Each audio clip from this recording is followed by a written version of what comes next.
नमस्ते। मेरा नाम प्रदीप है और hope you are listening my voice. आज से हम थोड़ा इन्वायरमेंट के बारे में देखते हैं, है ना। तो जो एनसी डे में माइन इन्वायरमेंट है, उसके अलावा भी मैं चाह रहा हूँ कि आपको कुछ ना कुछ अलग से बता दूं, है ना। तो पहले थोड़ा सा ब्रीफ ले लेते हैं कि ये अपनी एनसी डे है, जिसमें हमने फर्स्ट चैप्टर करा था माइनिंग मेथड। उसके मुझे पता है मैंने 3-4 क्वेश्चन छोड़े हैं या 5-7 क्वेश्चन छोड़े हैं, वो बाद में ले लूंगा किसी दिन एक्स्ट्रा एक्स्ट्रा क्लास लेके। बाकी मेजोरिटी ऑफ द पोर्शन मैंने कवर करा दिया है माइनिंग मेथड का। आप ट्राई करिएगा, हो जाएंगे। अगर नहीं हुआ तो भी मैं तो हुई पूछ लीजिएगा, वरना मैं एक्स्ट्रा क्लास लेके कभी वो कवर करा दूंगा, है ना। ठीक है, अब पढ़ रहे हैं अपन माइनिंग इन्वायरमेंट। ठीक है, माइनिंग इन्वायरमेंट पे पहले थोड़ा सा हम थ्योरी देख लेते हैं और फिर अपन क्वेश्चंस पे आएंगे। ठीक है, mine mine environment second chapter है आपके एनसी डे का। ऐसे ही हम वन बाय वन करके पूरे के पूरे चैप्टर करेंगे, ठीक है।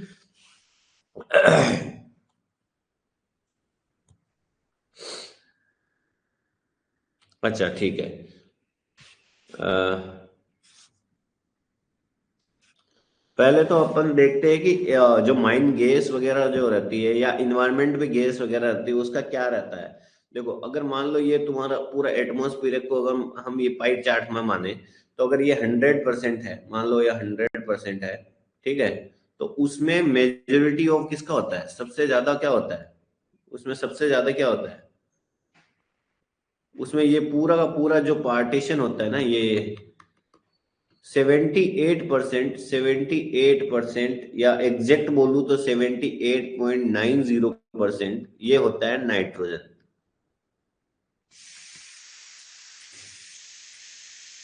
ठीक है, फिर बच्चा उसका सेकंड मैक्सिमम जो पोर्शन होता है, ज्यादा सेकंड पोर्शन जो होता है, ये वाला सेकंड पोर्शन जो होता है वो 20.28 के आसपास।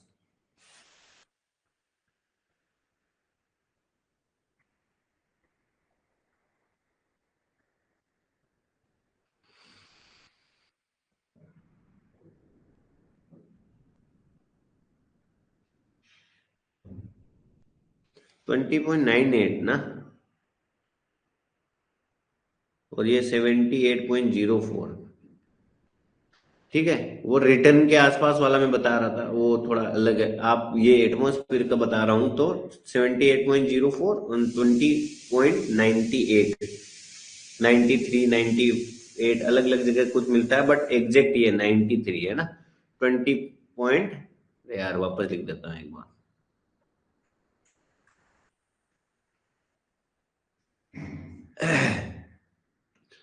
वो मैं थोड़ा रिटर्न का देख लिया हूँ। ये है 78.04, ये नाइट्रोजन है आपका।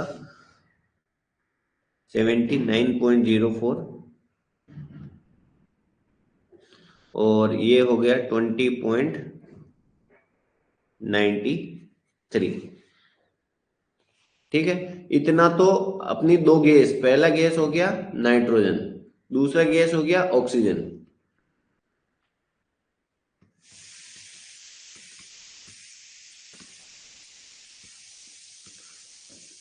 फिर भी जब इसका डिफरेंस करोगे कुछ तो आएगा। कितना, लगभग 0.03। तो ये जो बचा हुआ है ना, इसमें भी कुछ परसेंट, कुछ फ्रैक्शन, कुछ और पॉइंटों में जाएगा, वो भी बचता है। थर्ड वाली गैस अगर मेजोरिटी पूछे तो वो होती है कार्बन डाइऑक्साइड, CO2। और फिर जो कुछ फ्रैक्शन में बचता है, अगर ये 0.29 ऐसे कुछ होगा, वो होगी उसमें अदर गैस होती है। ये आपके एटमॉस्फेयर में गैसों का ये रहता है मोटा मोटी सिनेरियो। ठीक है, आपको जो याद रखने वाली टर्मिनोलॉजी है, जो आपके एग्जाम में बार बार पूछी जाती है, वो थोड़ा क्या क्या है, डैम के बारे, डैम्प डैम्प पूछा जाता है। माइनिंग ज्ञान एज इंडिया का बेस्ट ऑनलाइन लर्निंग प्लेटफॉर्म है सारे माइनिंग कॉम्पिटिटिव एग्जाम के लिए, जहां GATE mining engineering, mining sardar, overman, DGMS first class, DGMS second class, mine mate, blaster जैसे सारे माइनिंग कॉम्पिटिटिव एग्जाम की तैयारी कराई जाती है। यदि आप गेट एग्जाम की तैयारी कर रहे हैं तो माइनिंग ज्ञान, और गेट के अलावा किसी भी एग्जाम की तैयारी कर रहे हैं तो माइनिंग ज्ञान 2.0 ऐप को डाउनलोड कर सकते हैं, जिसके अंदर में इंडिया के top class faculty members daily के लाइव क्लास कंडक्ट करते हैं, जिसका रिकॉर्डिंग हर क्लास के बाद आपको मिल जाया करता है। न सिर्फ लाइव क्लास बल्कि स्टडी मटेरियल और मॉक टेस्ट भी आपको ऐप के अंदर में ही मिल जाता है। अलग अलग कोर्स के लिए माइनिंग ज्ञान का अलग अलग बुक भी अवेलेबल है, जो आपको कोरियर के माध्यम से भेजा जाता है। मतलब आपको आपके एग्जाम प्रिपरेशन के लिए जिन भी चीजों की जरूरत पड़ती है सब कुछ माइनिंग ज्ञान ऐप के अंदर मिल जाता है।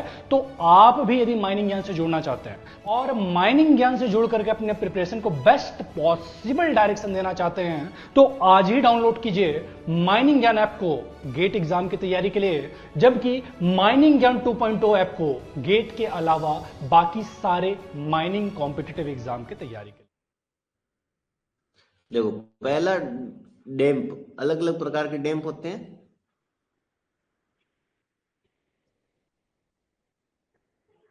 देखो, पहला डैम्प होता है फायर डैम्प। मैं शॉर्ट में बता रहा हूं बट ये इंपॉर्टेंट है, ये पूछता है डायरेक्टली। फायर डैम्प, ब्लैक डैम्प,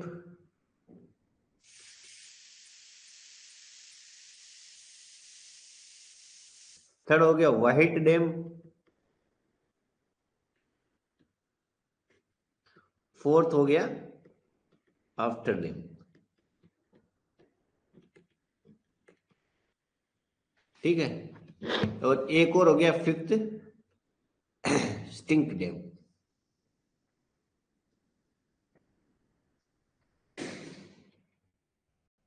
अगर किसी को गैसों के बारे में, इन्वायरमेंट के बारे में थोड़ा ज्यादा जानकारी चाहिए तो आपको वॉल्यूम 2 डीजे देशमुख थोड़ा अच्छे से कर लीजिएगा।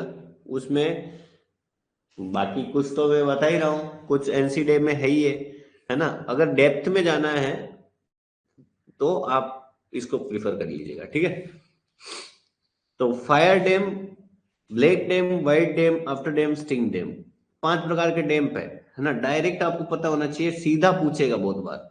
देखो, स्टिंक जिसमें बदबू आती है वो होती है H2S, इससे याद रखिएगा। जब भी आए स्टिंक डैम आपको H2S लगाना है। H2S मतलब क्या हो गया, अगर मान लो H2S नहीं लिखा और उसने ऑप्शन में दे दिया हाइड्रोजन सल्फाइड, तो यह हाइड्रोजन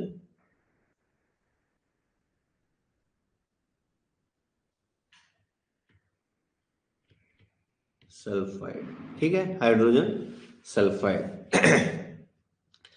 व्हाइट डैम पूछ दिया तो व्हाइट डैम में कौन होता है, CO से याद रखिएगा, CO कार्बन मोनोऑक्साइड। ठीक है, फायर, पुष्पा नहीं है। कौन नहीं है, पुष्पा नहीं है, CH4 है। फायर डैम याद आते ही CH4 लगाना है। ठीक है, जब भी ऑप्शन आ जाए, इसको बोलते हैं मिथेन।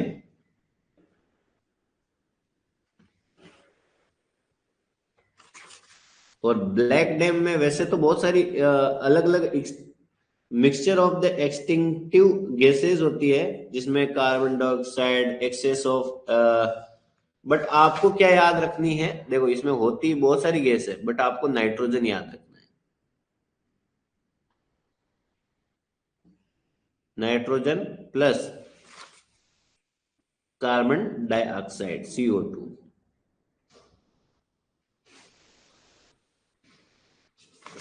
तो और इस चीज को अपन क्या बोलते हैं, ब्लैक डैम भी बोलते हैं, चौक, इसको और भी नाम है इसका, आप और भी क्या बोलते हैं, it referred as a choke damp. इसको हम नाइट्रोजन को बोलते हैं ना, इसको चौक डैम भी बोलते हैं, चौक डैम या स्थित। ठीक है। तो fire damp CH4, black damp nitrogen और carbon dioxide, white damp CO carbon monoxide, stink damp H2S, और आफ्टर डैम तो क्या होता है,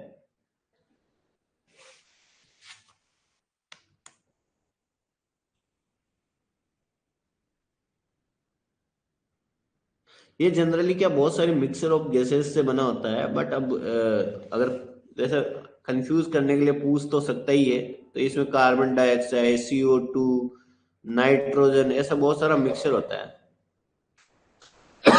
समटाइम आप H2S, स्टिंग डैम भी इसमें पाई जा सकती है, सल्फर H2S, SO2 ये भी पाई जा सकती है स्मॉल परसेंटेज में। बट इन सब में बहुत सारी गैस तो पाई जाएगी, लेकिन आपको CO एंड CO2 इनका परसेंटेज बहुत हाई होगा। ठीक है, पूछता इनमें से ही है। व्हाइट डैम डायरेक्ट अलग है तो वो पूछ लेता है, ब्लैक डैम तो सबको पता होना ही चाहिए, ब्लैक नहीं, फायर डैम तो आपको पता होना ही चाहिए। व्हाइट डैम, स्टिंग डैम और ब्लैक डैम, ये चार तो पता होना ही चाहिए। ठीक है। ये चौक डैम और स्थाई स्थित भी पता होना चाहिए। ठीक है, इतना तो आपको थोड़ा बहुत आइडिया होना ही चाहिए। थोड़े बहुत गैस लॉ के बारे में भी मैं देखा था, DGMS पूछ रहा है, तो क्या पता आपका कोई भी एग्जाम जो RPSC करा रहा है वो भी पूछ ले। तो थोड़े बहुत लॉ के बारे में देख लेते हैं कि कौन कौन से लॉ होते हैं गैसेस, गैस में लॉ कौन कौन से चलते हैं, गैस लॉज। तो एक लॉ के बारे में तो आपको पता होना चाहिए, बॉयल्स लॉ। सेकंड लॉ के बारे में पता होना चाहिए, चार्ल्स। थर्ड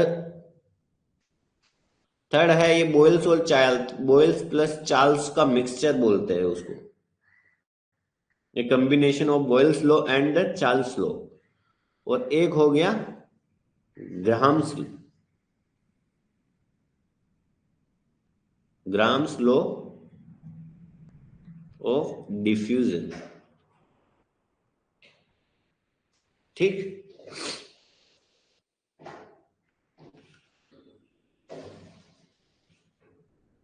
तो बॉयल्स लॉ के बारे में देख लेते हैं। देखो, आपने कभी भी 11th 12th में अगर साइंस बैकग्राउंड से हो तो आपको ये तो पता होगा, PV इक्वल टू NRT। ठीक है, PV इक्वल टू NRT, अगर नहीं भी याद है तो अब याद रखिएगा, PV इक्वल टू NRT। तो बॉयल्स बोलते हैं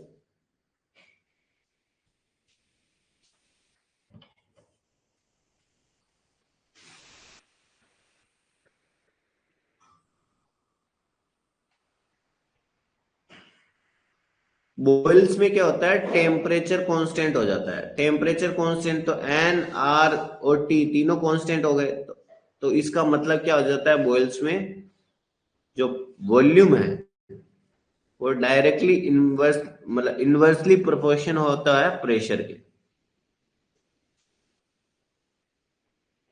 ठीक है, जैसे जैसे आप वॉल्यूम को कम करोगे वैसे वैसे आपका प्रेशर बढ़ेगा, जैसे जैसे आप वॉल्यूम को बढ़ाओगे आपका प्रेशर रिलीज होगा। ठीक है। तो ये याद रखिएगा कि volume is direct in indirect inversely proportion to pressure. ठीक है, चार्ल्स में क्या होता है, चार्ल्स वाले में क्या होता है,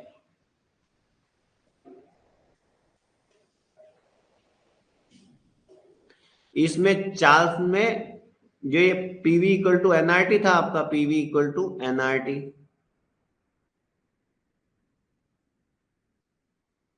इसमें P कांस्टेंट हो जाएगा। दैट मींस ये तो कांस्टेंट है ही है, तो volume is directly proportion to temperature, directly proportional to temperature, which means आप इसको ऐसे V2 by V1, T2 by T1 भी लिख सकते हैं। और इस वाली चीज को क्या कर सकते थे, ये इनवर्सली है तो V1/V2, ये P2/P1 हो जाएगा। ठीक है, ये वाला तो कॉम्बिनेशन है, कुछ नहीं है, इसका फॉर्मूला बनता है क्या, P1V1/T1 इक्वल टू P2V2/T2। ये PV इक्वल टू NRT से ही पूरा आ गया कि ये T इधर चला गया और उनका रेशियो ले लिया। Grams law of diffusion.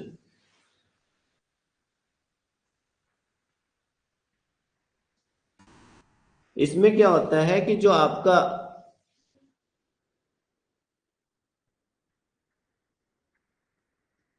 जो रिलेटिव रेट ऑफ डिफ्यूजन होता है ना,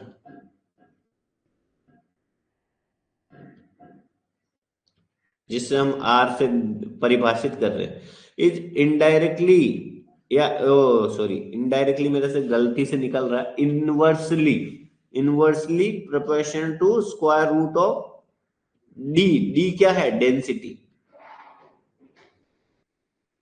ये मैं चारों इसलिए बता दिया हूं रूल्स क्योंकि आपके ये डीजे देशमुख में भी मेंशन्ड है, ठीक है। और इनमें से ये बॉयल्स और चार्ल्स लॉ में एक दो पेपर में देखा भी हूं, है ना। तो याद रखिएगा पीवी इक्वल टू एनआरटी में अगर अगर टी टी टेम्परेचर अगर साइलेंट है तो वो बॉयल्स लॉ हो गया, है ना। मतलब टी टेम्परेचर अगर कांस्टेंट है तो Boyle's law, that means pressure is inversely proportional to volume. और चार्ल्स लॉ में क्या हो जाएगा कि प्रेशर कांस्टेंट हो जाएगा, that means volume is directly proportional to temperature. जितना जितना आप टेम्परेचर बढ़ाओगे वैसे वैसे वॉल्यूम बढ़ेगा, ठीक है।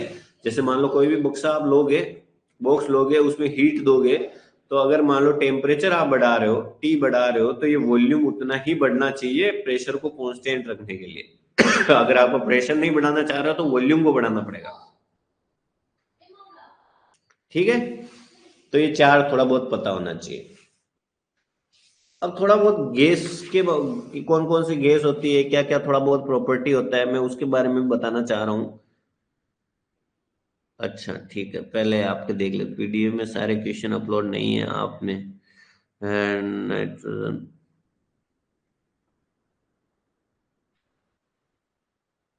हाँ मिश्रा जी आप बिल्कुल ठीक है। 79.04, 20.93 एंड कार्बन डाइऑक्साइड 0.03।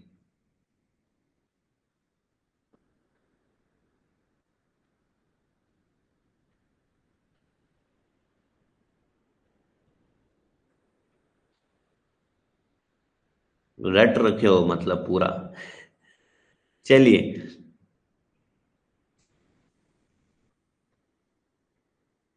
पीडीएफ यार कितनी अपलोड की मैंने, ऐसा बोल रहे हो क्या, दो तीन रह गई क्या? ठीक है, अगर रह भी गई तो मैं आज अपलोड कर दूंगा, ठीक है। शायद मैंने 5-7 तो अपलोड करी थी, बना तो ली थी, अपलोड करने में भूल गया होगा यार। अभी जैसे क्लास खत्म करूंगा मैं वो बाकी की माइनिंग मेथड टोटल कितनी 10 थी ना, 1 2 3 4 5 6 7। अच्छा ठीक है, एक दो तीन रह गई है, वो मैं आज अपलोड कर दूंगा।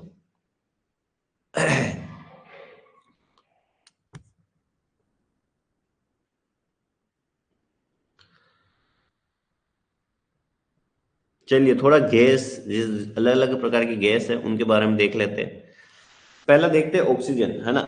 ये मैं एक ही गोरे में थोड़ा धीरे धीरे चला था, यहाँ थोड़ा फास्ट चलेंगे क्योंकि अपना मेन फोकस है एनसी देख के ऑब्जेक्टिव करना, है ना। ये मैं थोड़ा आपको रिवीजन पर्पज से थोड़ा करा दे रहा हूँ, है ना। चलिए ऑक्सीजन के बारे में थोड़ा बहुत जानकारी ले लेते हैं। ऑक्सीजन क्या होता है, एक तो कलर नहीं होता उसमें, एक उसमें ओडरलेस, मतलब कि कलरलेस, ओडरलेस, टेस्टलेस, मतलब अगर आप उसको टेस्ट करना चाहोगे तो टेस्ट नहीं कर पाओगे। कलरलेस मतलब वो दिखता नहीं है, वो हवा में मिला रहता है, कभी आप ऑक्सीजन को थोड़ी देख पाते हो। स्लाइटली सोल्यूबल, आप कभी भी पानी वगैरह लोगे उसमें ऑक्सीजन अगर मिलाओगे और उसको हिलाओगे तो थोड़ा बहुत उसमें मिक्स हो जाता है, तो सोल्यूबल स्लाइटली इन वाटर। ठीक है। अगर मान लो हवा में आप रखे तो ऑक्सीजन आपको थोड़ा नीचे मिलेगा, क्योंकि इसकी डेंसिटी 1.1 होती है, स्पेशल ग्रेविटी इसकी क्या होती है 1.1। तो ये आपको अगर ऐसा स्केल है तो ये अगर मान लो ऐसा हेडिंग है तो आपको नीचे की साइड में थोड़ा मिलेगा, है ना। मतलब अगर आपका फेस है तो जो जिनकी डेंसिटी अगर कम है वो आपको ऊपर की साइड रूफ, ये सब पूछता है ना कि रूफ साइड कौन सी गैस मिलेगी, फ्लोर साइड कौन सी मिलेगी, तो वो डेंसिटी के आधार पे होती है। तो इसका थोड़ा हेवी है तो ये थोड़ा नीचे मिलेगी। ठीक है। तो ये तो चार पांच प्रॉपर्टी होगी, colourless, odourless, tasteless, slightly soluble in water, heavier than the air. ठीक है। इसका टेम्परेचर वगैरह पूछ ले तो ये देख लो यार, -119 डिग्री सेल्सियस, और प्रेशर है -50 ATM। ठीक है, छोड़ो। अगला में आते हैं। ये होती है ब्रीदिंग, ये आप सांस लेने में काम में लेते हो, सबको ही पता है। नहीं पता है तो थोड़ी देर नाक बंद करके देखो पता लग जाएगा 2 मिनट में। आपको क्या पता लगेगा, आपके पड़ोसियों को पता लगेगा। ठीक है। ये क्या स्लो ऑक्सीडेशन ऑफ कोल, ये जब भी आपके माइंस में भी आप देखते हो कि कहीं कहीं पे कोयला अपने आप जल जाता है तो उसको ऑक्सीजन मिलता जाता है, तो वो स्लोली ऑक्सीडेशन के काम में भी आता है और ये burning of the safety lamp छोड़ो। ठीक है। अगर कोई पर्सन अगर सोया हुआ है, रेस्ट में है, तो उसको कितना ऑक्सीजन चाहिए होता है, 0.3 लीटर पर मिनट। अगर वो बिल्कुल बेटा है, शांत है, तो उसको 0.3 लीटर पर मिनट उतना तो ऑक्सीजन चाहिए। अगर वो चल रहा है तो उसको 0.78 लीटर पर मिनट, अगर उसकी स्पीड 3 किलोमीटर पर आवर है तो उसको 0.78 लीटर पर मिनट ऑक्सीजन चाहिए ही चाहिए। ठीक है। अगर वो दौड़ रहा है कितने की स्पीड में, 8 किलोमीटर पर आवर में, तो उसको 2 लीटर पर मिनट के हिसाब से ऑक्सीजन चाहिए। अच्छा, ये वाली लिमिट आप क्यों जानकारी होनी चाहिए, थोड़ा बहुत आपको बताओ क्यों होनी चाहिए? क्योंकि आप अंडरग्राउंड में भी काम करते हो बहुत बार, या आप जो अभी जिस एग्जाम की तैयारी कर रहे हो, क्या पता वो एक ऑफिशियली पोस्ट हो जिसमें आपको रेगुलेट करनी हो चीजें, तो भी पता होनी चाहिए, क्योंकि इससे आपको सेल्फ रेस्क्यूअर वगैरह बनाते हो तो उसकी कितनी होनी चाहिए। मतलब जैसे मान लो माइंस का रूप ढह गया और आपने सेल्फ रेस्क्यूअर भी है, बट वो किस रफ्तार से आपको ऑक्सीजन दे रहा है, ये चीजें चेक करने में भी काम में आती है ना। तो थोड़ा पता होना चाहिए कि शांत बैठे हो 0.3, अगर आप थोड़ा चल रहे हो तो 0.78, अगर आप दौड़ रहे हो 8 किलोमीटर के हिसाब से तो 2 लीटर पर मिनट चाहिए। ठीक है। देखो, अगर मान लो आपका ऑक्सीजन लेवल 15% से, देखो ऑक्सीजन अगर माइंसों में, इंडियन माइंसों में अपन 19% बोलते हैं, अगर इतना होता है तब तक ठीक है। पर ये अगर बाकी जगह स्टैंडर्ड देखा जाए, यूएसएसआर, वहां पे 20% है। ये पहले यूएसएसआर बोलते थे, अब थोड़ा चेंज हो गया है, रशिया बेचारा क्या करे। ठीक है। और यूएस में है 19.5। अपन यहाँ और भी अपने को क्या पता है कि इंडिया के आदमी थोड़ा सहन कर सकते हैं, ऐसा इनको लगता है, या इनको लगता है कि इंडियन वालों को थोड़ा शोषण कर सकते हैं, तो ऑक्सीजन का परसेंटेज इन्होंने और भी कम रख रखा है, 19% तक बोल रखे। ठीक है। और 15% से तो हरगिज नीचे नहीं जाना चाहिए, क्योंकि उसके नीचे तो आदमी ही खत्म है, तो पर्सन ह्यूमन कांट सर्वाइव। अगर 8% चला गया तो वहां तो कैनरी बर्ड, एक आपने पहले सुना होगा, एक पक्षी आता था कैनरी बर्ड, जिसको हम माइंस में लेके जाते थे और वो चेक करते थे, मतलब गैस वगैरह फाइंड आउट करने के लिए। एक कैनरी बर्ड आता था, कैनरीज बर्ड। तो चलिए सेकंड गैस के बारे में देखते हैं, नाइट्रोजन है। नाइट्रोजन के बारे में देखें तो ये भी कलरलेस है, ओडरलेस है, टेस्टलेस है। जो ऑक्सीजन की प्रॉपर्टी है वही नाइट्रोजन की है, colourless, odourless, tasteless, colourless, odourless, tasteless. ठीक है। लेकिन ये है ना, लगभग आपके एयर के आसपास ही इसकी स्पेसिफिक ग्रेविटी है 0.967, तो ये लगभग मिडिल के आसपास ही हो सकता है। इनसोल्यूबल इन वाटर, ऑक्सीजन फिर भी थोड़ा बहुत सोल्यूबल है, लेकिन नाइट्रोजन को अगर आप पानी में डालोगे ना, और थोड़ा अगर जगह है, अगर मान लो कोई कंटेनर में भरे, इधर वाटर है, तो ये नाइट्रोजन ऊपर मतलब इसमें सोल्यूबल नहीं होगी, वाटर में सोल्यूबल नहीं होगी, वो बाहर ही रहेगी। ठीक है। Inert gas, it will not react और बर्न। कह रहा है कि आप जैसे ऑक्सीजन भी लेते हो ना, मतलब ऑक्सीजन जब आप इन्वायरमेंट से एयर लेते हो, सो ऑक्सीजन नहीं लेते हो, एयर लेते हो, उसमें से आप ऑक्सीजन कंज्यूम करते हो, तो नाइट्रोजन जितना लेते हो उतना ही वापस छोड़ देते हो, उसका परसेंटेज में कोई फर्क नहीं पड़ता है ना। आपने एयर ली ऑक्सीजन में, ब्रीदिंग में, तो उसमें परसेंटेज होगा नाइट्रोजन का, ऑक्सीजन का और CO2। तो इसमें क्या होगा, जब आप अंदर लिए इंसान के शरीर में, ये मान लो है महिला है, इसने ऑक्सीजन लिया, वापस जब बाहर निकालेगी तो नाइट्रोजन उतना ही रहेगा, ऑक्सीजन थोड़ा कम हो जाएगा, CO2 बढ़ जाएगा।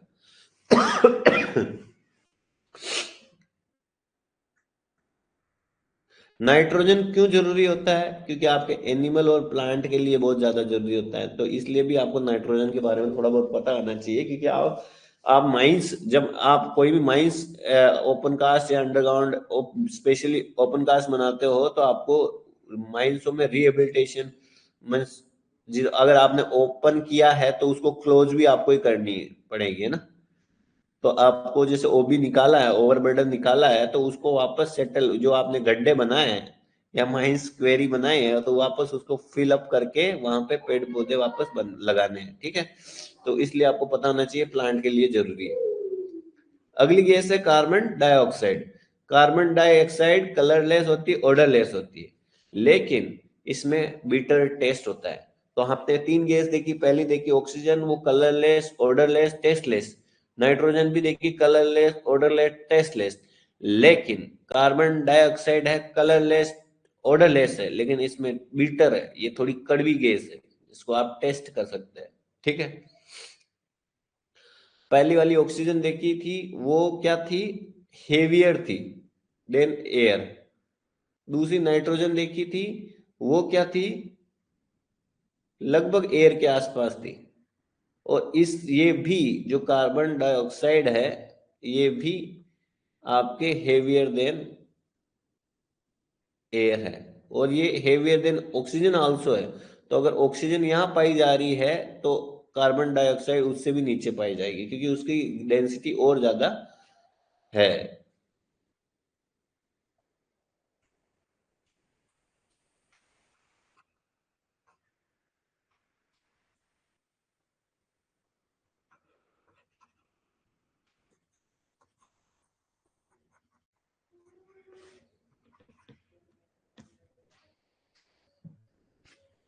ठीक है। और सोल्यूबिलिटी के बारे में हमने क्या देखा, ऑक्सीजन स्लाइटली सोल्यूबल है, नाइट्रोजन क्या है, वो नहीं सोल्यूबल होता है, इनसोल्यूबल होता है, लेकिन कार्बन डाइऑक्साइड पूरा का पूरा सोल्यूबल है, तो सोल्यूबल इन वाटर। ठीक है।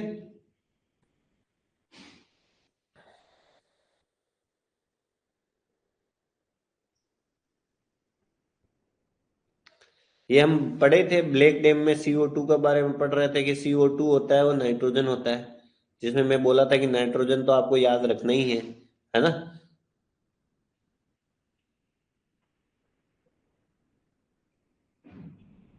अगर आपको ब्लैक डैम किसी माइंस में हो गया, उसको कम करना, तो आपको वहां पे लाइम को स्प्रे करना पड़ेगा। अगर आप लाइम उसमें स्प्रे कर दोगे तो सेटल डाउन हो जाता है, और आपको वेंटिलेशन को थोड़ा इंप्रूव करना पड़ेगा।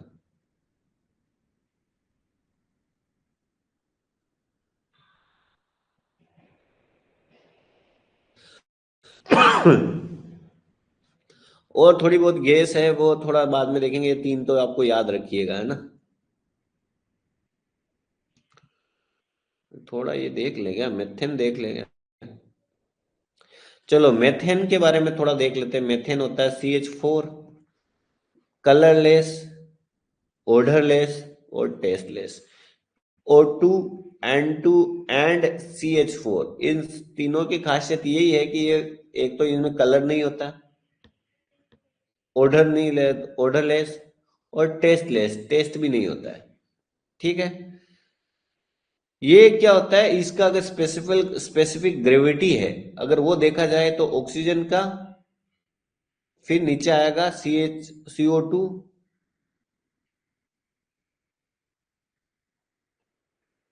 और यहां था नाइट्रोजन, और सबसे ऊपर होगा CH4।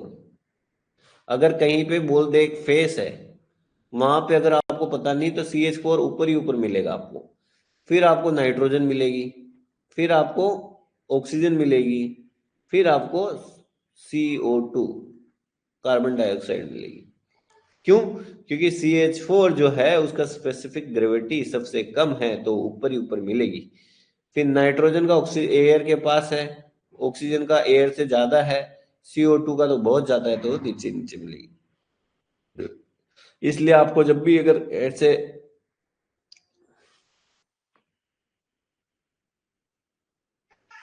बट CH4 के बारे में एक चीज और कही जा सकती है, ये नॉन टॉक्सिक है, नॉन टॉक्सिक है।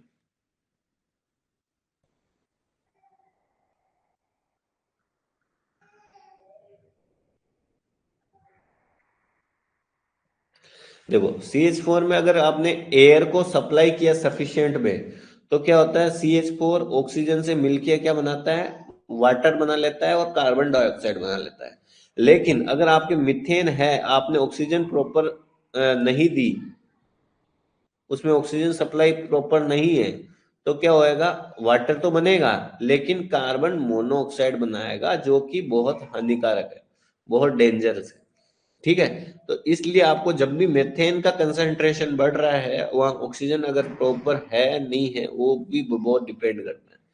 ठीक है, और एक्सप्लोजिव एक्सप्लोजिव मिक्सचर के बारे में बात करें तो आपको C5.4 14.8, ये तो आपको रटा होना चाहिए है ना, नींदों में भी पता होना चाहिए कि कितना होता है CH4 का, कितना होता है 5.4 टू 14.8, 5.84 टू 14.8। ठीक है, 5.4 टू 14.8।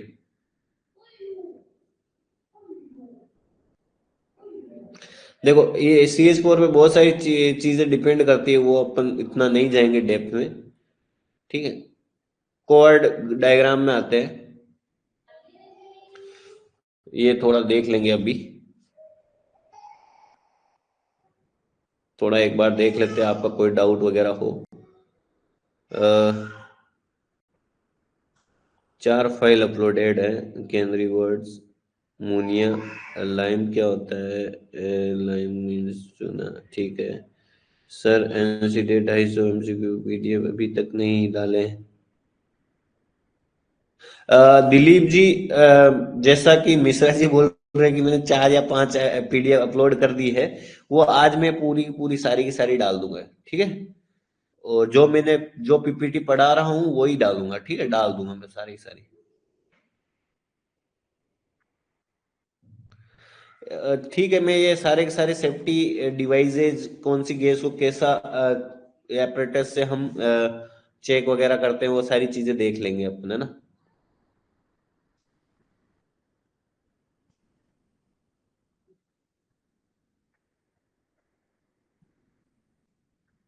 ये बाद में देख लेंगे, जैसा कि हम पहले बोले हैं कि थोड़ी देर रुको यार, पहले जो मेरे को कवर कराना है वो चीजें पहले, बाकी चीजें सिस्टम।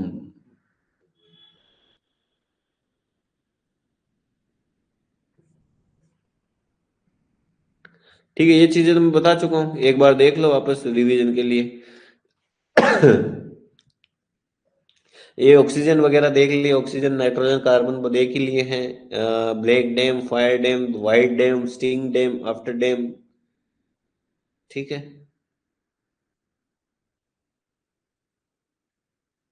गैस लो के बारे में थोड़ा बहुत हम देखे थे, बॉयस लो, चार्ल्स लो, ये भी देख लिए। तो लिखा क्यों मैंने, इसी से पढ़ा देता। चलिए, और क्या बताना था।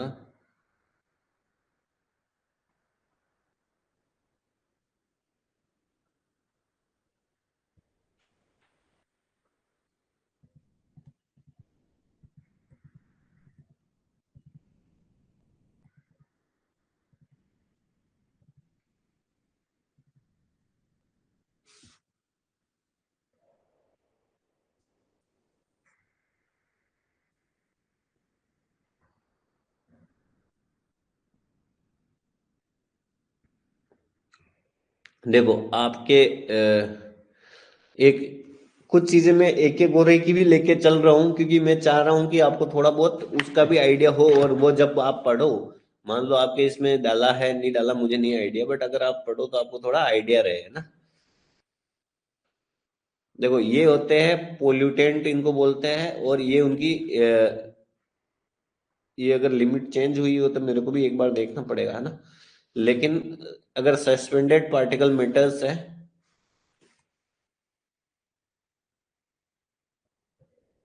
कौन सा देखो, ये आज नहीं देखेंगे, कल देखेंगे।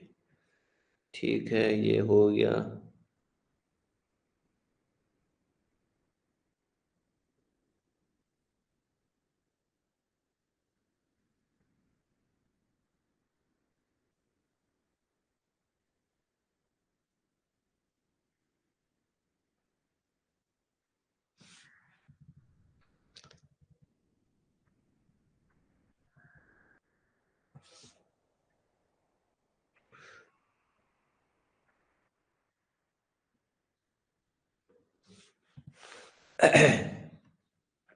देखो इन्वायरमेंट में बहुत सारी चीज होती है।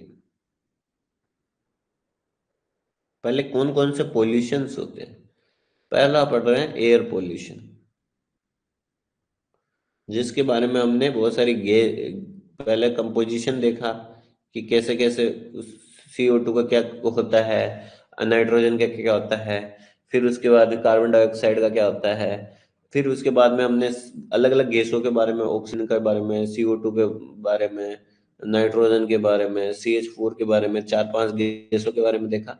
आपको इसी तरह से किसी भी गैस के बारे में देखना है तो पांच छह प्रॉपर्टी आपको वैसे ही देखनी है। पहले तो कि कलरलेस, ऑर्डरलेस और टेस्टलेस है या नहीं है। फिर उसकी स्पेसिफिक ग्रेविटी कैसी है वो देख लेनी है। फिर अगर और भी कोई नाम वगैरह है वो देख लेना है। ठीक है, और वे वाटर में सोल्यूबल है या नहीं है। ये चार पांच छह प्रकार से इसी तरह से आप देखोगे, सभी को ऐसे ही करोगे तो याद रखना आसान रहेगा। ठीक है। अब इसी में हमको आगे देखना है कि डिटेक्शन कैसे करते हैं, वो चीजें देख लेंगे अगर मान लो जरूरत लगेगी तो। ठीक है, बाकी आपका ये कोई थ्योरी क्लास तो है नहीं कि आपको मैं पूरा पूरा थ्योरी कराऊंगा ना। ये अपन NC डे कवर करने के लिए कर रहे हैं। अगर लगेगा मेरे को कि उसमें क्वेश्चंस है बहुत सारे, तो मैं आपको ये कैसे कैसे कौन कौन से अपरेटस होते हैं वो सारे दिखा दूंगा। बाकी आपके शायद इन्होंने ऑलरेडी अपलोड कर रखी है volume 1, volume 2, volume 3 of DGMS। आप जाके वॉल्यूम 2 प्रिफर कर सकते हो, उसके वीडियो वगैरह मटेरियल वगैरह अपलोड होगा।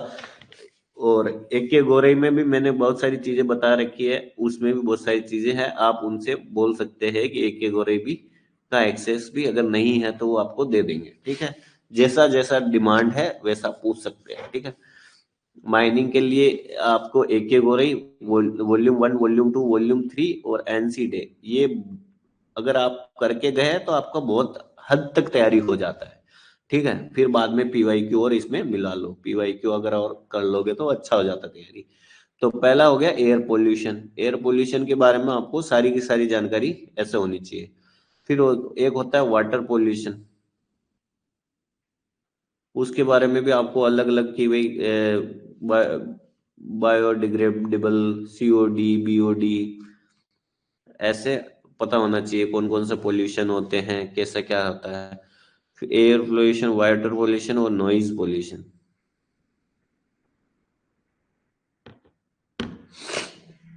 ठीक है, एक फिर शायद इसी में आगे इल्यूमिनेशन भी देख लेंगे। ठीक है, चलो।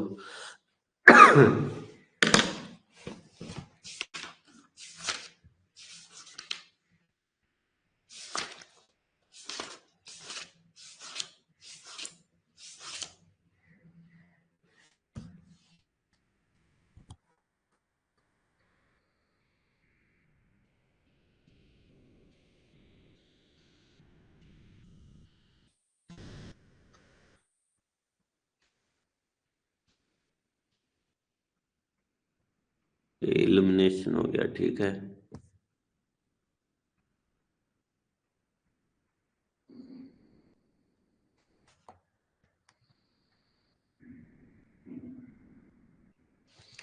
चलो कोआर डायग्राम के बारे में देख लेते हैं।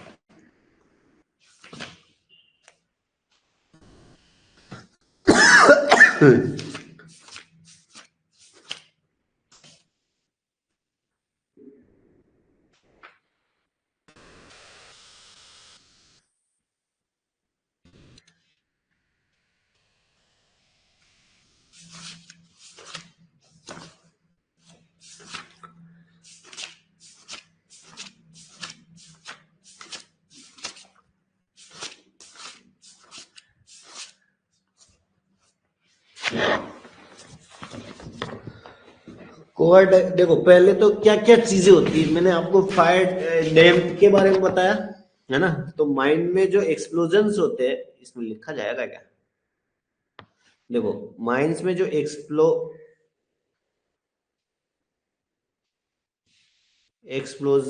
एक्सप्लोजन्स होते हैं वो तीन प्रकार के होते हैं। एक होता है फायर डैम्प,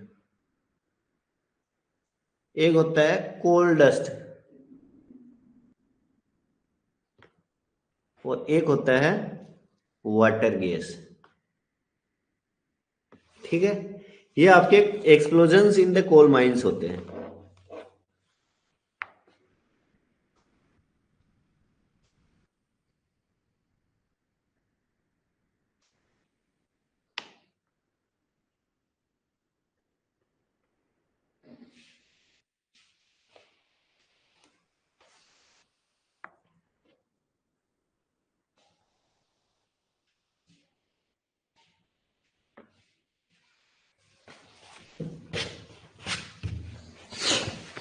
तो कोर डायग्राम में आप लोगों को मैं बताया था कि मेथेन का परसेंटेज कितना याद रखना है, 5.4 टू 14.8। ठीक है, वो कहाँ कहाँ होती है, यहाँ पे देखो, ये जो लिमिट है वो बोलते हैं 5.4, ये जो होती है 14 पॉइंट, देखो ये 5.4 है, ये ऊपर जा रहा है 5.4, ये 14.8।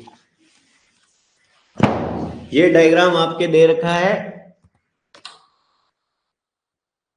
एक के गोरे में, और एक आपका डायग्राम यहाँ पे भी दे रखा है, रुको,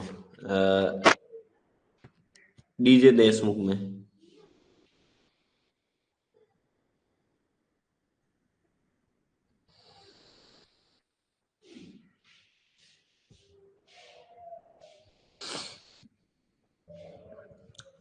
ठीक है, ये वाला डायग्राम आपके दे रखा है डीजे देशमुख में।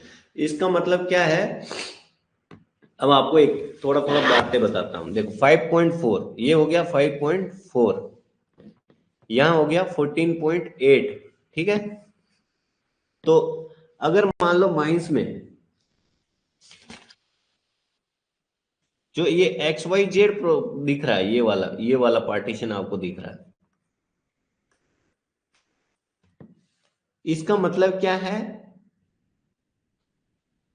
यहां पे कोई भी all mixture lying within this triangle area x y z are themselves explosive। यहां पे एक्सप्लोसिव होने का बहुत ज्यादा चांस है।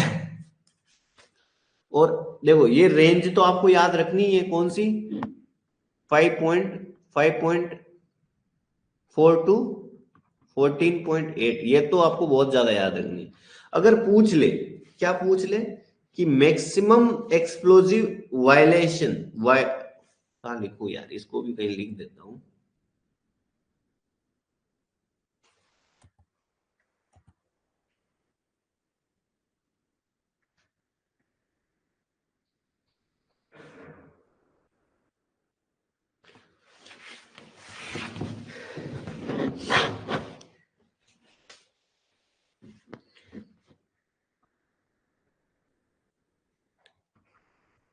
मैक्सिमम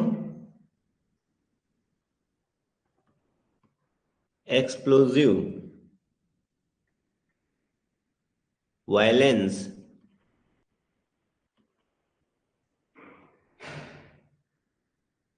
कहां पे होता है, जब मिक्सचर में 9% फायर डैम।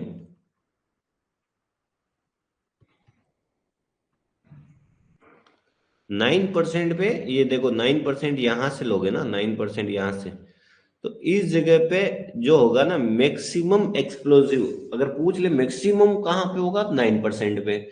और रेंज कौन सी होती था, 5.4 टू 14.8।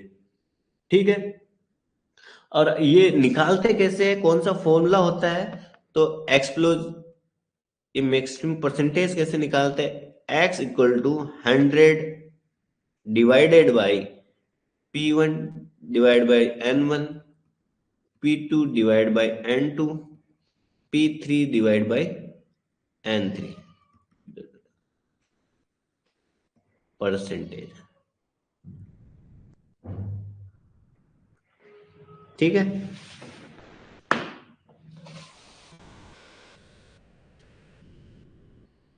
जैसे एग्जांपल दे दूं मैं आपको कैसे पता होना चाहिए, कि मान लो कि मिक्स 80% आपके पास मिथेन है, 80% मिथेन प्राप्त है, और 10% हाइड्रोजन है, और 10% इथेन है। तो बोल दे एक्सप्लोजिबिलिटी ऑफ द गैस बताओ, तो एक्सप्लोजिबिलिटी ऑफ द गैस क्या हो जाएगा, 100% तो नीचे ऊपर लिख देंगे, 80%।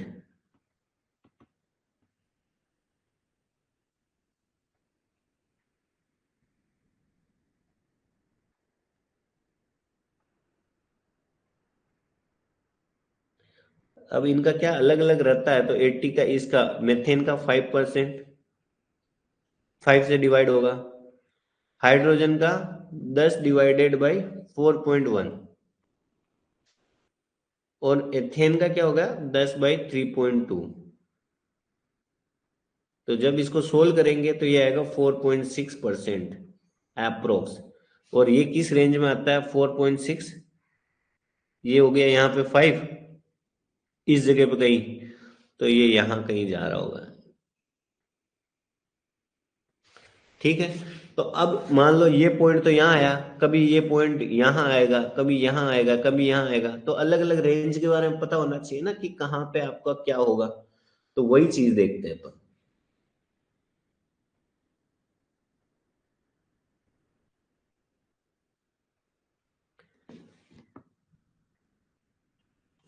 देखो यहाँ ये 5% क्या होता है, नॉर्मली मिथेन जो होता है ना, वो नॉर्मल रेंज उसकी 5 है, कि वहां पे उसको मिथेन का मिक्सचर होगा तो कोई दिक्कत नहीं है, इसलिए लेते हैं। यहाँ पे जैसे हाइड्रोजन का 4 लिया है तो वो देगा, अगर मैं यहाँ आपको एग्जाम्पल के लिए समझाया हूँ, बट ये आपको अगर क्वेश्चन पूछेगा तो देगा। ठीक है, अच्छा, तो इसमें क्या मैं बोला कि ये वाला जो रेंज है एक्स वाई जेड, तो एक्स वाई जेड तो मतलब कोई भी हालत हो, all mixture lying with in this triangle, वो तो एक्सप्लोजिबिलिटी की लिमिट में आता ही आता है इस ट्राइंगल में जो। और एक जो होता है, अगर इसको यहाँ पे मिला दे, इसको ऐसे 14.8, तो ये अगर मान लो पॉइंट यहाँ पे आया इस वाली रेंज में, जो ये वाली रेंज दे रखी है, कौन सी वाली, अगर मान लो मैं इसको पी पॉइंट मान लू, तो पी वाई जेड मतलब ये वाला एरिया, इस वाले में आया तो capable of forming explosive with the air, मतलब कह रहा है कि अगर पॉइंट आपका यहाँ आ रहा है, पूछ ले कि वहां एक्सप्लोजिबिलिटी है क्या, यस कैपेबल है। अगर आपको वहां पे एयर अगर आपने प्रोवाइड करा दी तो वहां एक्सप्लोजन हो जाएगा। तो आपको क्या करना है, वहां पे आइसोलेट कर देना है, उसको कवर कर देना है कि उसमें ऑक्सीजन ना जाए या एयर ना जाए, जिससे कि एक्सप्लोजन होने के चांसेस कम से कम हो या खत्म हो जाए। ठीक है, अगर मान लो बोल दे कि पी वाई एक्स इस एरिया में कहीं पे वो आए, आपका जो पॉइंट है वो इस एरिया में कहीं आ रहा है, यहाँ कहीं आ रहा है, यहाँ कहीं आ रहा है, कहीं आ रहा है, तो ये नॉट कैपेबल है, यहाँ कैपेबल नहीं होगा। अगर आप यहाँ एयर दे भी दोगे तो भी एक्सप्लोजन तो नहीं होगा। ठीक है,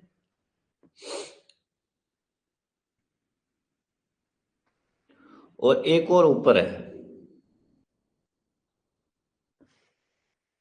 अगर मान लो इस जगह पॉइंट आ रहा है यहाँ कहीं, तो mixture which can't be produce from the methane और एयर, अगर यहाँ पे भी पॉसिबल नहीं है कि एक्सप्लोजन हो।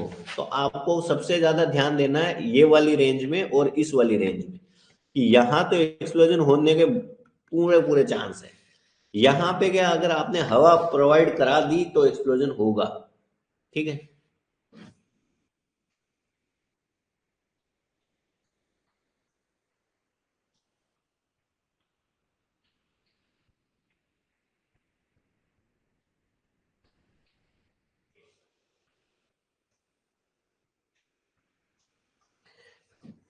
एक दो पॉइंट आप याद रख लीजिएगा, यहाँ लिख देता हूं मैं थोड़ा इसलिए डिटेल पे जा रहा हूँ क्योंकि इससे क्वेश्चन पूछता है यार, बहुत बार पूछता है, तो थोड़ा पता होना चाहिए आपको।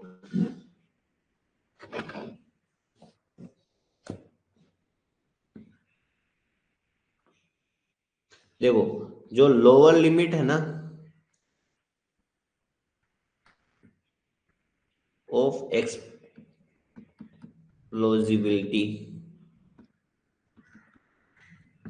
ये तो रिमेन कांस्टेंट रहता है लगभग 5.4% के आसपास।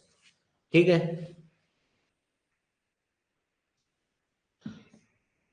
जहां पे ऑक्सीजन है ना, कितना ही हो,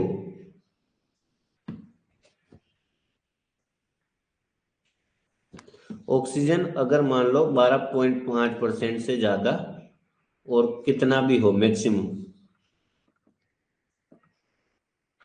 वहां पे जो एक्सप्लोजिबिलिटी होती है मीथेन की,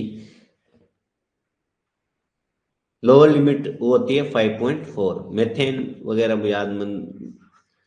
दूसरा पॉइंट आपको ये याद रखना है कि द हायर लिमिट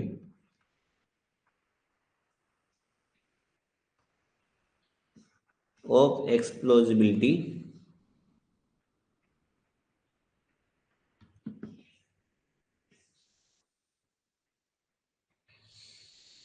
ये क्या होता है, 14.8 तो आपको पता है,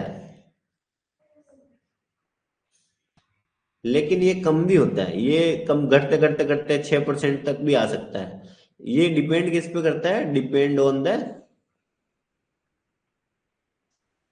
ऑक्सीजन। ऑक्सीजन कितना है उस पर डिपेंड करता है कि आपका हायर लिमिट कितना हो सकता है एक्सप्लोजिबिलिटी का।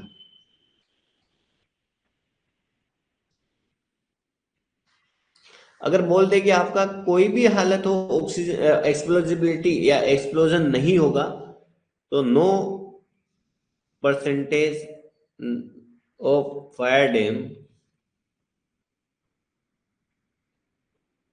जब ऑक्सीजन का परसेंटेज है ना, O2 है ना, लेस देन 12% से कम हो गया, तो आपका एक्सप्लोजन नहीं ही होगा। ये 3 पॉइंट आपको याद रखने हैं। ठीक है।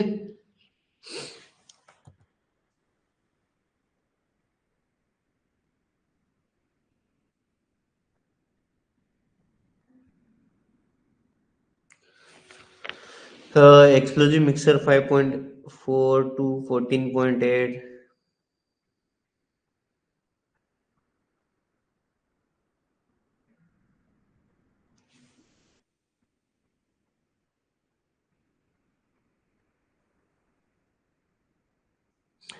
मिश्रा जी, मैं वॉल्यूम 2 डीजे देशमुख बोला हूँ कि उसमें इन्वायरमेंट का बहुत सारे चैप्टर्स है ना।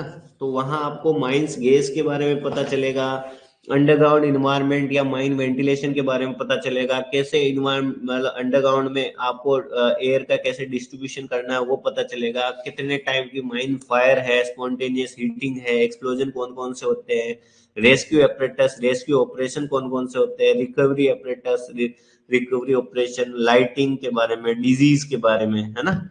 ये सारा ही आपको मिल जाएगा। जितना भी है अंडरग्राउंड का इन्वायरमेंट से रिलेटेड चीजें आपको वॉल्यूम 2 डीजी देशमुख मिलेगा। एक के गोरई में मैंने एक के गोरई बाबू बहुत ज्यादा करा रखा है। आप एक बार जाके, अगर है तो अच्छी बात है, नहीं है तो बोलिएगा, कराएंगे। मैंने शायद गेट वाले में डाल रखा होगा उन लोगों ने, या यूट्यूब पे डाल रखा है, मुझे नहीं आइडिया है। बट एक के गोरई करा रखी है। कुछ कुछ कौन सा वाला बेस था, वो जो सिंगरेनी वाला हुआ था उसमें तो उन्होंने डाला था, और उसी में मैंने लाइव लिया था, तो रिकॉर्डेड उन्होंने डाल रखा होगा।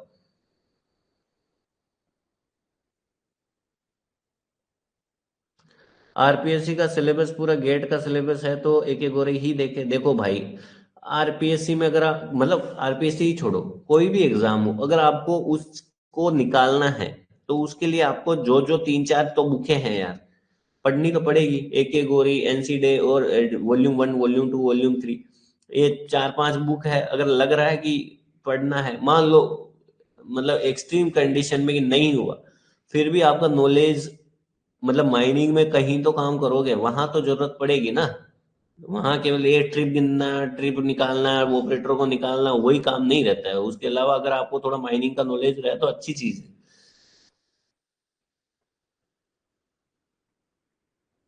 केवल एक एक हो रही तो अब मैं प्रिफर नहीं करूंगा। आप पहले, आज से 4-5 साल पहले केवल बोलते कि मैं एक एक गोरे पढ़ के चला जाऊंगा तो चल जाएगा। वो यार डिपेंड करता है कि पैटर्न, मतलब पैटर्न क्या फॉलो कर रहा है। अब मान लो आरपीएससी भले गेट का सिलेबस दे रखा है, बट वो अगर न्यूमेरिकल पे ज्यादा नहीं गया, थ्योरी पे ज्यादा गया, है ना, तो आपको ये एनसी डे जैसी बुक के काम आएगी, या डीजे देशमुख जैसी बुकें काम आएगी, है ना। एक एक ओरई में क्वेश्चंस ज्यादा है, जो आपके गेट में न्यूमेरिकल ज्यादा आते हैं तो वहां काम में आ जाती है। बट अगर मान लो पैटर्न के हिसाब, आरपीएससी ने 2014 के बाद में कोई पेपर तो कराया नहीं यार इसका, माइनिंग ऑफिसर का, तो यू कैन नॉट से कि किस टाइप से वो जाएगा। तो आपको जो चार पांच बुक्स है उसको तो अच्छे से करनी है।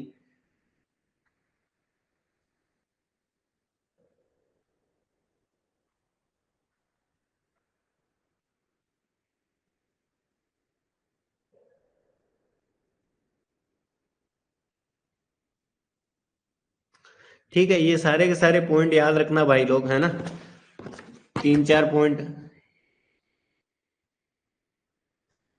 देखो 5.4, 14.8 कहाँ एक्सप्लोजिबिलिटी है, कहाँ नहीं है। ये यहाँ मिथ एग्जाम्पल के थ्रू भी समझाया हूँ कि अगर मान लो इतना इतना परसेंटेज है उसका मिनिमम N1, और P1 के बारे में पूछ रहा है बाबू।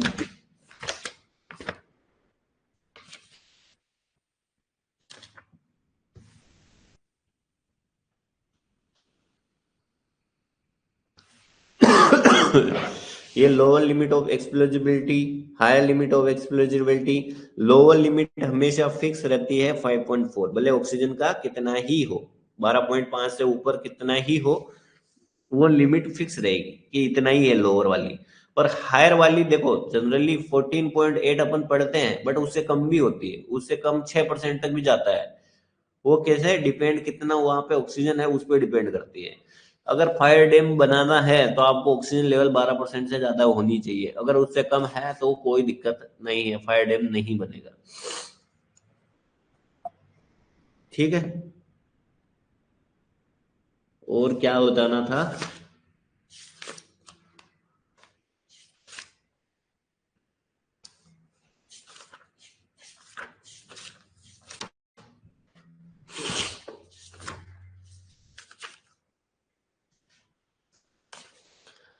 कल थोड़ा मैं सोच रहा हूँ कि ये डिटेक्शन वाले अपरेटस वगैरह के बारे में आपको थोड़ा बता दूं, और फिर उसके बाद में अपना एनसी डे एज कल अगर थोड़ा बहुत थ्योरी पढ़ाऊंगा तो पढ़ा दूंगा, वरना अपन एज यूजुअली जो अपना एनसी डे का क्वेश्चन बाय क्वेश्चन चलेंगे और वहां पे समझते चलेंगे कि चीजें कैसे चलती है।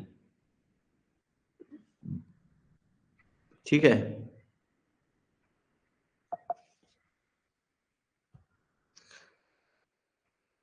तो यहाँ क्लास यहीं रखते हैं ना।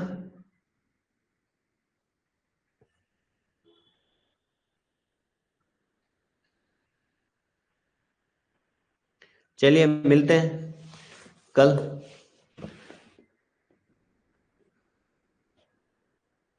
Bye bye.